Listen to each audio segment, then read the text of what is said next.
Hi, and welcome to the Writing Lounge. I'm Allison Freyberg, and today in the lounge, we're going to be focusing on ways to organize your ideas, to make your papers flow, to figure out ideas to not get stuck with organization. Okay, let's jump in. For those of you who are new to the lounge, I'm Allison Freyberg, and this is who I am. I'm a professor of communication and cultural studies at the University of Redlands, and I do a few things, not the least of which is help run our international programs. And of course, I run this writing lounge and teach courses in communication and consulting. If you want to find out more about our international programs, which are open to our alumni as well, please just jump on down here and click on this link. I'm happy to send you the slides from this from any writing lounge, of course. And you can also find out what's upcoming in the writing lounge by just going to redlands.edu writing lounge. And you can also see previous recordings of webinars as well. So let's dive in and let's figure out how to do some stuff with organization. Now, first thing I like to do is try to figure out where you are and talk about what I hear from students in terms of organization. So when I ask people, how do you organize ideas for your writing projects? Here's what I hear. I decide what my thesis is, and then I write an outline. That's the most common response. Number two, I brainstorm ideas and try to see how they fit together. Number three, I organize research notes to back up my position or point. I get that quite often as well. And the old wish list, which is I just start writing and hope it flows. Well, we're going to figure out today why we get frustrated with organization. Okay. And then I'll introduce a few techniques to get past that frustration. But I think it's important to figure out why we run into trouble a little bit. And my position here is that we're using bad techniques and they're not your fault. Let me talk about this a little bit. Really, they're not your fault. When I think about the ways we've been taught to organize our writing, I think of bad technique number one, where we're told to create outlines early in the process of writing. And I think that leads us into trouble. I also think bad idea number two, bad technique number two, is choosing our form before we choose our content. I want to take a couple of minutes and dive into each of these bad techniques so we really get a sense of why we run into trouble. Okay, bad technique number one. That's when we create outlines early in the writing process. Because there's a difference, right? There's a difference between the writing you produce and submit and hand in and the experience or the process of actually writing the project. And we're going to need to keep those separate. But when you think about the process, what did you always hear that you were supposed to do first? I think, or what I hear most often from students and writers in general, is that they were taught to the first thing they need to do is come up with a thesis, and the second thing they need to do is make an outline. And I think if you do that, you're doomed. Because let's think about it for a second. Your thesis is your decision. It's what you arrive at. It's what you conclude. It's what you finally want to put forth as an idea. And if you're asked to come up with that at the beginning of the process of writing, you're just making stuff up. Or perhaps even worse, what you're doing is just coming up with something you already believe, and then you're just going to go find a bunch of sources that validate what you already believe. And that's not learning. That's not transformative. That's not risking anything. That's not a writing project that anyone wants to read. That's just simply an example of confirmation bias or Let's put it more simply. You just want to validate what you already believe, and that's a big waste of time for anybody. Okay. So coming up with a thesis at the beginning is going to lead you to trouble every time. The next thing they told you to do was make an outline. So wait a minute. I had to make up an answer, make up a decision, make up a conclusion, make up a claim, and then I had to make an outline when I had no idea what was going on. No wonder people have so much trouble getting started writing, because we were all taught to come up with a thesis and an outline right at the beginning. And how can we do that when we haven't done anything else, when we don't know where we are? That's the problem with starting this way. Instead, what I want to introduce you to, or suggest for you to try, is this better approach. In this case, what we have in terms of the process is, yeah, you're going to have a topic, something in general, not the take you have on the topic, just the topic, right? You're going to have to come up with that. And by the way, the next Writing Lounge, we're going to work on getting started. And so we'll have lots of ideas for topic generation. Okay. But instead of going directly to the thesis, the decision, I think a more productive process is when we get to this spot where we try to think of a question. In particular, a how or a why question about that topic that you sincerely want to figure out the answer to. Because if you can stop there at this spot near the beginning of the process, and you end up with a fascinating question, and again, we'll work on this in the next Writing Lounge when we talk about getting started, all your paper has to do is answer that question. And that becomes a project that really is about curiosity, that's about figuring something out, that's about determining an answer. Okay? And then you'd have research and reflection, and then you'd have your decision. And that's the experience of writing the project that can be much more productive than the one where you had to come up with a thesis right away. Okay, so that's bad technique number one and why we get in trouble. There's a shorter version where you really kind of focus in on the question, the how and the why. And I just want to invite you to experiment with this process, to let a question guide you. All right, bad technique number two. This is when you choose form before content, and I'm going to go back to the things you were taught. Think about the standard organization format you were taught. You remember it, right? You know it. You were taught that 5-paragraph essay where you had an introduction that introduced your topic and your thesis. Then you needed somehow 3 reasons that supported the thesis. And then you had a conclusion that said, hey, this was my thesis. See, these were the reasons for my thesis. And so I'm right and I'm out. Now, hey, it works. What's so bad about it? What happens if your content doesn't fit? You got to leave it. What if you had 4 reasons? What did you have to do? You had to leave one out. What if you had 2 amazing Nobel Prize winning reasons? You had to manufacture a 3rd one. That's silly. And that silliness happens when we take our structure, our form, before our content. Right? It doesn't make sense to do that. I often use an example of shoe shopping because I like shoes. And if I have a size 8 foot, that's my content, right? What's the form? The shoe I'm going to put it in. Now, I can go to the shoe store and find beautiful shoes all over the place that I love. But if I find a size 6 shoe, there's no point in me trying to shove my size 8 foot into it.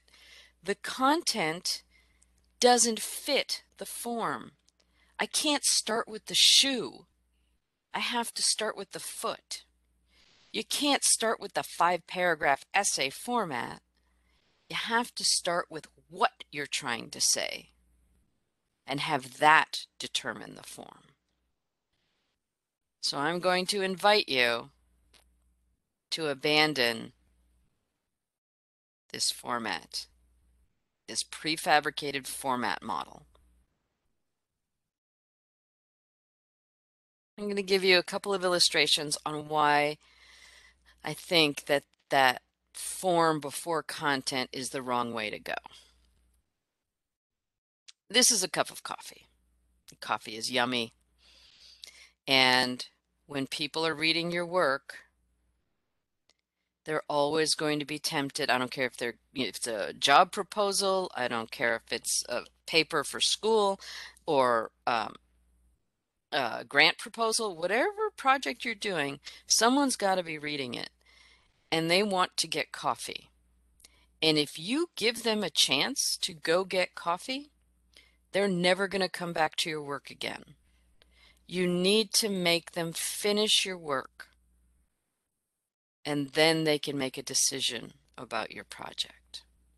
If you give them a chance to get coffee, they'll take it. I think the times when we choose prefabricated forms like the 5-paragraph essay, we give people a lot of opportunity to go get coffee. Let me show you. Here's a typical 5-paragraph essay, right? Your introduction, and it has the thesis. You need supporting reason 1, supporting reason 2, supporting reason 3. And the order that they're in makes no sense. You've heard all sorts. Put your best reason first, put your best reason last, put your second best reason first, bury the worst. It's completely arbitrary, right? And then you have a conclusion that's just repetitive anyway. Okay, let's see what this reading experience is like. So yeah, your supporting reasons are helping to show the thesis is reasonable. They're evidence, and they're trying to illustrate your thesis, prove your thesis. That's great. So if I'm reading and I want to go get coffee, I can't get out this way because the reasons are connected to the thesis. But these reasons, are they connected to each other in any way? Do they grow out of each other? Do they build on each other? No, because you can put them in any order, right? So watch what happens. I can get out there. I can get out after that paragraph. I can get out after that section. And I can get out after that section. And I can go get coffee because there's nothing linking the reasons together. They're absolutely arbitrary. And honestly, when I see paragraphs that start with another reason, or next, or second, or following, the only thing I hear in my brain is, this is a great time to go get coffee.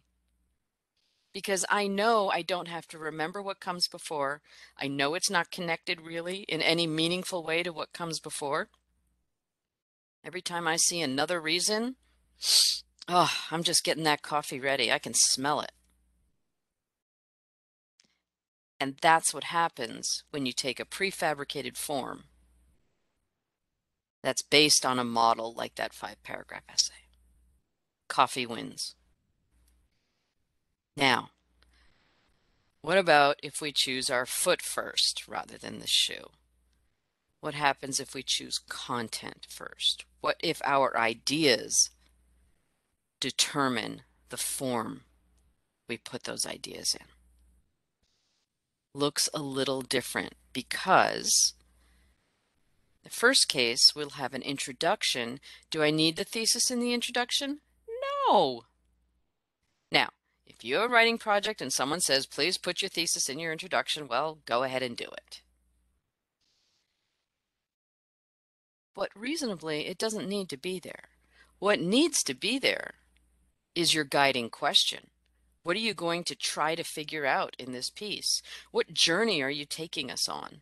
And why does that matter? By the way, if you want, you go to the Writing Lounge site and there's a whole Writing Lounge webinar on introductions, conclusions, and abstracts that you can have a look at. Okay, so if your introduction orients the reader to what your paper will seek to figure out, then we have content ideas, and this is, I just chose 5 because just to illustrate, right? But the important part here is you can't, when you want, you got to figure out, why are you starting with A? There needs to be a reason. And then when you get to B, there has to be a reason why B follows A. That you couldn't talk about B without having talked about A. And you just go down. You couldn't talk about C without having talked about B. You couldn't talk about D without C. And then your conclusion, you do all that the whole way through, where every idea grows out of the previous one. And then your conclusion can deal in some sense with some implications. It doesn't just always have to repeat what you've already said.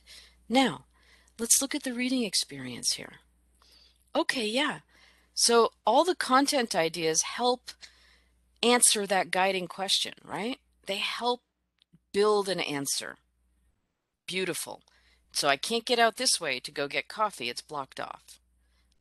But wait a minute, can I get out this way? No, because my question leads to idea A. Idea B grows out of idea A. Idea C grows out of B, D out of C, E out of D. And no paragraphs start with another reason or second or third or any sort of fake connection like that. And then it makes sense when you deal with an implication afterwards. And look what happens to the reading experience. Here I am as the reader, my yellow dot here. I want to get out. I want to go get, I want to go, I can't get coffee. Coffee? No. Uh, uh, uh. And the reader gets to the end of your paper. The reader gets to the end of your proposal, your grant project, whatever it is you're seeking to persuade them of. You've made them read till the end. And that's what gives you your best chance of persuading them, is that they'll actually finish it. The writer wins because there's no opening to get the coffee. Now, that's a bit of a silly illustration, of course, and I'm still talking about shoes. Let's see what this would look like in a typical analytical research paper. Okay, and this is content first in action. And the approach here is something you're often asked to do, which is to take a concept or a theory that you've been learning about and apply it to a specific situation, a case, an organization, an industry, or a context. Right? You take a concept and you figure out how it affects a situation or how it would affect a situation. We do this kind of work all the time. But when we think about an organizational structure that's content first, here's what it might look like. So in your introduction, you might have your intro, your guiding question of how does concept A apply to organization X? Right? And you set it up and you try to think about why that's important, all that kind of stuff. Let people know what they're in for, what you're going to figure out for them. Now the next section, now these aren't paragraphs, these are sections, but the next section can reasonably be, okay, I got to explain the concept. If I'm going to apply the concept to a situation, first thing I need to do is explain the concept. So I'll spend some time explaining the concept. Now what would be next? Once I've explained the concept, it's time to talk about the organization. I got to introduce the organization. What's it being applied to? I got to explain the organization, the situation in the organization before I ever apply it. So the first thing I got to do, what's the concept? Well, first thing I have to do is introduce a guiding question. Then what's the concept? Then what's the organizational situation? Then the next section, and this is probably your biggest section, How does the concept apply to the situation? To what extent? What's going on? Maybe how doesn't it apply, right? But this is where you deal with the actual application, where you put them together. You take concept X or concept A and you apply it to organization X. But you can't do that until you first show that you know what the concept is and show that you know what's going on in the organization. Then you can do the application. But that's not all. Then you need to think about, okay, why does it matter? Right? That would be the next reasonable move where these ideas all grow out of each other. Here's how it applies in the situation. Here's how concept X or concept A affects organization X. Why does this matter? And then finally, what are the implications of this? Well, not only why does it matter, but then now what? So what? Looking ahead, right? This organizational structure, now I understand it's a template and it feels a little formulaic, but it's a template based on content, not some random shoe that you picked off a shelf. What I need to say determines how I say it. And this is a template, a content-driven template that can help you do that. Okay. So if we have our organization strategy takeaway, I think there's a shoe example in here, but I want you to think about what you have to say determining how you say it. I think it's so important with these two bad techniques that we've talked about. Number one is thesis and outline at the beginning of the process, bad technique. Number two is choosing a prefabricated form and shoving your content in it, bad technique. And it all comes back to the question of when do you organize? I think you need to make a mess and then organize. Doesn't make sense to make an outline at the beginning before you've drafted a paper or drafted the grant or drafted the proposal or drafted the report. Then it's time to organize. So, how can you organize to be more persuasive? I have a few techniques for you. And here they are. There's 5 of them we're going to talk. These 3 are kind of big macro techniques, and these 2 are more micro techniques. So let's jump in. First thing I'll say is I don't think you should organize until after you have a complete draft. I don't think you should clean the house until you make a mess. So whatever you do at the beginning of your process to generate ideas, mind mapping, brainstorming, free writing, whatever you're doing, go ahead, have at it. But please don't try to organize at the beginning in any meaningful way. Instead, once you have a complete draft, I recommend you do a post-draft summary chart. And in this case, what you do is you take a chart like this and you number each paragraph in your paper. And then in this column, you write down all the points. If your paragraph 2 has 3 points in it, you'd put those 3 points in here, or the ideas, the points, the ideas in your paragraph. If paragraph 4, you're not really sure what idea is in there, just put a big question mark because you have no idea. Okay, and you just fill in the chart. Now, what happens is you end up, instead of looking at 10 to 15, 20 pages, I don't know how long your papers are, instead of looking at 15 pages and trying to figure out how to organize and reorganize them, you're looking at a 1-page map of your paper. And it's a lot easier to look at this middle column and say, huh, there's 3 ideas in paragraph 3. How many ideas should there be in a paragraph? 1. So I got to separate those out. But I didn't see that until I looked at this map. Or maybe I realized, wow, paragraph 4 makes no sense between 3 and 5, but it makes a lot of sense near 7. So I'm going to move that around.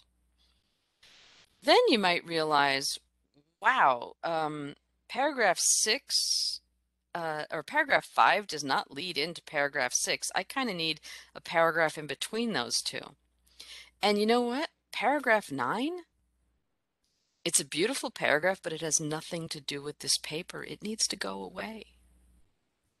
You can see those things by making a map. You can't do those things if you're trying to hold 15 pages in your head. Number one, all you're thinking, we know that's all you're thinking because it's all we're thinking too, is that, oh, good, I've hit the page limit, I've hit the page count, I've made my 15 pages, I'm just going to read it over quickly to try to make sure I didn't misspell something, and then I'm going to hand it in because I'm done, ready to be done. Because it hurts to go in and really try to reorganize a paper. This hurts significantly less. You can figure out which paragraphs have too many ideas and need to be separated out, which paragraphs lack information, which paragraphs need to be moved so they connect to the other ideas, which paragraphs need to go away, and where do you need to add paragraphs to create continuity. It's much easier to move stuff around and create that growth organization where the ideas grow out of each other with this kind of format. But you have to do this after you have a complete draft, not before. Now, if you're not a chart person, then you can do the same thing with Post-its. A lot of people like the Post-it version. And what you do is, again, you do the same thing, but what you do is on a Post-it, you put every idea that you found in your draft. Every idea. If you have a paragraph that has 3 ideas, you get 3 Post-its. Every idea gets its own Post-it. Okay? And then what you do is you take your Post-its and you put them on a wall or you put them on a desk, and then you put them in an order that establishes that growth development where the ideas grow out of each other. Don't try to think of the draft. In fact, try to forget the draft. You're only working with Post-its. Put them in an order where your ideas grow out of each other. Same kind of idea as the summary chart, but just a different way of going about it. So if you like your Post-its, go ahead and try this method. And finally, same idea as the first two, as the chart, same idea as the Post-its, except this one's a little more tactile. Call it draft paper scissors, and you got it. After you have a complete draft, go ahead and print it out and cut it up so that what you cut out every single idea. Again, if a paragraph has 4 ideas, you're going to chop it into 4 pieces.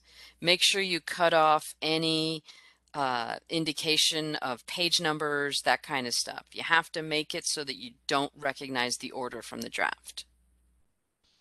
And then, that's right, you go ahead and you reorder all those cut pieces into something that creates that growth organization. Choose one. The objective of all of them is the same, but think about which one appeals to you and give it a try after you've drafted a paper. Now, a little later in the process, so after you've done number 1, 2, or 3, this is a good time to do this signposting test. And you need a partner for this, someone who will listen to you read your paper.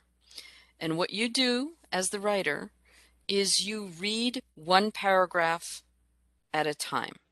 You read the paragraph and then you look to your listener and you ask the listener, what do you think comes next? And they tell you something. And if they tell you something that's really off base from what's actually next in your paper, you need to make the adjustment, because that's your fault as a writer, not theirs. Okay, they're telling you what they're expecting based on what they've heard. So if you haven't given them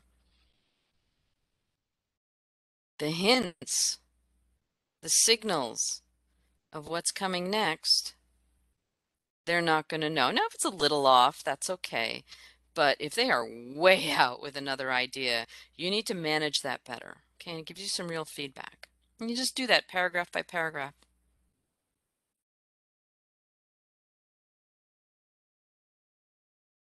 Okay, and the last technique I'm going to introduce for you, it's called the paragraph inventory, and it's kind of a micro version of the summary chart, the post-draft summary chart we introduced earlier. Now, let's say you've got your global organization taken care of and you've got the ideas growing out of each other. Well, then now's the time to go look at individual paragraphs, particularly paragraphs that are giving you trouble. Right? And you do the same thing. And now this is just random. I just put 5 sentences because that's the size of the picture. But it could be however many sentences are in that paragraph. Although, watch out. If you've got 15 sentences in a paragraph, I'm wondering how many ideas are in that paragraph. And there might be more than one idea in that paragraph, and you may want to separate them out. So watch when they get super long, those paragraphs. Okay, but then what you do is you just write down here, you write down what's the one idea you want to get across from this paragraph. And then what's sentence 1 doing? What is sentence 2 doing? You're not writing those sentences, you're writing their function here. Okay, and you just do this, and then you can see that paragraph on a map again. And it's much easier to move stuff around when you've got that map. From doing this exercise, I do all these exercises in my own writing. And I noticed, for example, that I tend to make the second sentence of my paragraph give away the answer to everything. And I'm like, no, Allison. Gotta, lead up to that. Don't just throw it out there. Then nobody's going to read sentences 3, 4, and 5. So I've learned that that's a tendency of mine. And then I usually end up moving it around. Okay. See what your tendencies are. You may notice that you have a sentence in there that just doesn't help the idea in any way. It doesn't belong in that paragraph. But you can't see it if it's in paragraph form. You can see it if it's in map form. Okay. One thing to remember, how many ideas in a paragraph? 1. If you're shoving 4 ideas in a paragraph, you are asking a reader to remember too much. And chances are you're not giving yourself time to allow readers to feel that that idea is reasonable. You're not giving yourself time to provide evidence for the claim, to provide explanation of why that evidence leads to the claim. That's a warrant. You're not helping us understand how you arrived at that claim or idea. That's one of the key reasons why we need to limit paragraphs to 1 idea. Okay, so here's a little recap. Don't outline too early in the process. That's bad technique number 1. Don't force form to determine your content. Don't go buy shoes before you figure out what size your feet are. That's bad technique number 2. And those are the 2 reasons why we end up miserable in terms of organization and our papers don't flow. Do embrace a messy process. Don't try to organize before you've drafted, or don't try to seriously organize before you've drafted. Wait till the draft is done. Then use one of these techniques to help you put it in a growth order, an order in which content determines your form. What you have to say determines how you're going to say it. These are the techniques. We did the post-draft summary chart, the post-it jigsaw puzzle, and draft paper scissors, all essentially doing the same thing, but using different ways of getting there. Choose one that intrigues you. Try it out. Then the signposting, once you've done that, get yourself a partner and do the little signposting exercise. See if you're leading them down the right path. And when it comes time to do some micro work, take your paragraphs and subject them to an inventory and see if every sentence is doing the work it needs to be doing in a paragraph. That's organization. I invite you to try these ideas out. I want to thank you for coming to the Writing Lounge. And next up, as I said, we're going to conquer some writer's block. And for those of you watching on YouTube, feel free to jump on over to redlands.edu/writing lounge and you can see a whole bunch of other recordings of the Writing Lounge. Thanks for coming by.